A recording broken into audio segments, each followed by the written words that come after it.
Magandang lalaki ako sa inyong lahat. From Bicol ako. Sino mga taga Bicol? Ayan, from Bicol po ako. Ang bahay po namin sa paanan ng Mayon. Kaya wag po kayo magtakabat ang itim ko. Natapunan ako ng laba. So before ako pumunta dito sa Laguna, madami akong work experience. Naging construction worker. Okay, naging kargador. Naging gusto niyo ba mag-travel tapos madaming pera? Yan, trabaho ko po yan dati, konduktor. Okay po? So, ayan, naging pedicab driver. Okay? So, kung mapapansin nyo po, yung trabaho ko sa probinsya, mga mahirap na trabaho. Tama ba? Kaya nung pumasok ako dito sa M Global, wala na po kong arte-arte pa. Para sa akin, napakadali ng M Global. Bakit mag-i-invite? Mas madali mag-invite kaysa maging construction worker.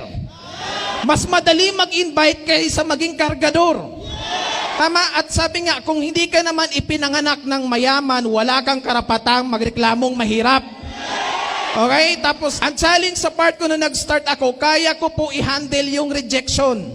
Ang mahirap yung discrimination. Kasi pa nag-i-invite ako, tinitingnan nila ako simula baa papunta sa ulo. Ang challenge kasi imagine mo, nag-i-invite ka, ang in-offer mo payaman, pero ang itsura mo pahirap. Kaya sa mga gwapo, yung iba dyan, madami na gwapo, you're blessed. Sabi mo, blessed ka. Kung pogi ka, maganda ka, dun pa lang lamang ka na. Ako nagawa ko, imagine mo yan, oh. Next slide. Oh, yan, pogi na, di ba? Transformation. Di ba? Yung iba, pinanghinaan ng loob. Prof, basic, ang pagyaman wala sa itsura. Naniniwala ba kayo? Kasi kung ang pagyaman sa itsura, lahat ng pogi, lahat ng maganda, mayaman na. Eh, hindi naman ganun eh. Tama? Kaya kung hindi ka maitsura, huwag kang panghinaan ng loob. Nagawa nga ni Prof Rich, magagawa ko din. Ginawa ko lang nag-start, minahal ko training. Sabihin mo nga, I love training. Minahal ko yan, training. Minsan, nakakabagot, nakakaboring, pero kailangan mo yan para matuto ka, para develop ka. Years ago, nandyan lang ako katulad mo, nakaupo, nandyan sa likod, nakikinig, nai-inspire sa nagtutok. And sinasabi ko sarili ko, sabi ko someday, mangi-inspire ako, magtutok din ako dyan. And right now, nangyari. Okay? So ayan, dinevelop sarili. Kailangan paggalingin mo sarili mo. Okay? Ang sarap gawin negosyo. Bakit? Nagiging instrumento ka para maging inspirasyon sa ibang tao.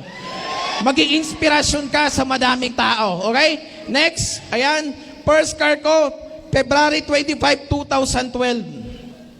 Age of 23, nagdadrive na ng first car. Ako po yung kauna-una nagkaroon ng sasakyan sa lugar namin. So, imagine mo, nung nag-start ako sa business, pinangarap ko yan. Gabi-gabi, ini-imagine ko sarili ko. Nagdadrive ako ng first car ko, pauwi ako ng probinsya namin, na ikikita ko yung itsura ng lugar sa amin. Nakikita ko, magpapark ako sa harap ng bahay, nakikita ko yung itsura ng magulang ko. Nagtataka, sino yung may kotse na yan? Tapos makikita niya ako nagbababa. And lahat yon nagmanifest. Okay?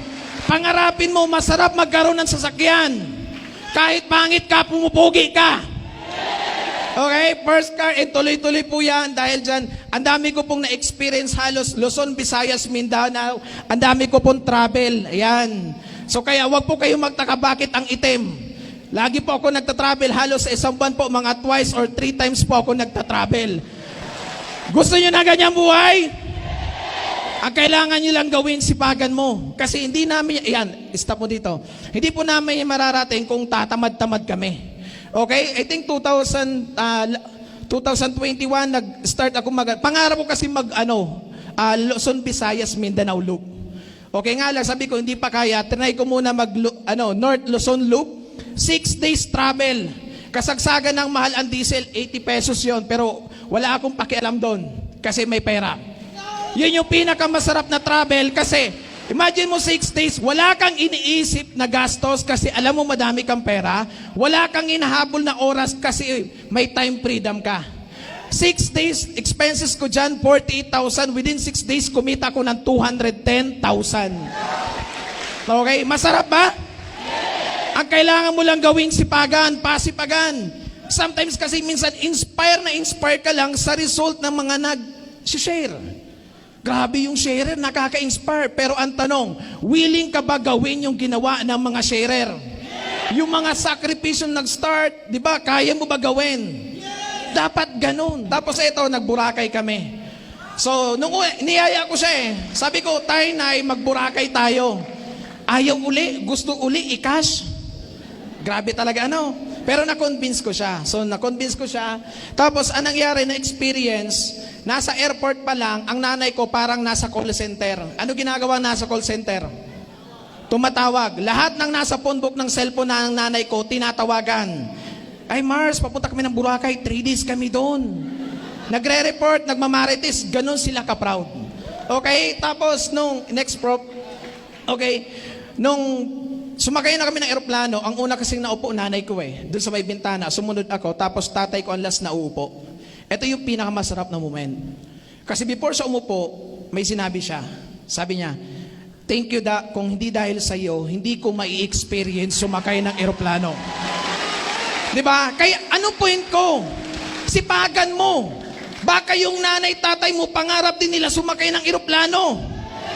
Hindi man nila kaya magawa yung, pero baka ikaw kaya mo gawin yung sa kanila. Okay, so ang sarap niya. Tapos pagdating ng Boracay, sobrang baliw sila dun. Sobrang baliw. Lahat talaga nasa phone book, tinatawagan. Baliw na baliw. Masarap umataw. Ako, basic, motivation to work harder. Ikaw ba, ano motivation mo para magsipag? Okay tayo doon?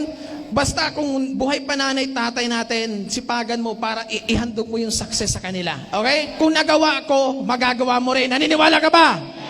Okay, kaya mo yan. Sabihin mo sa sarili mo, kaya ko to. Sabihin mo sa katabi mo, kaya mo yan, kaya mo yan. Okay? So, yun lang mga applying. Thank you so much. Happy Business Day!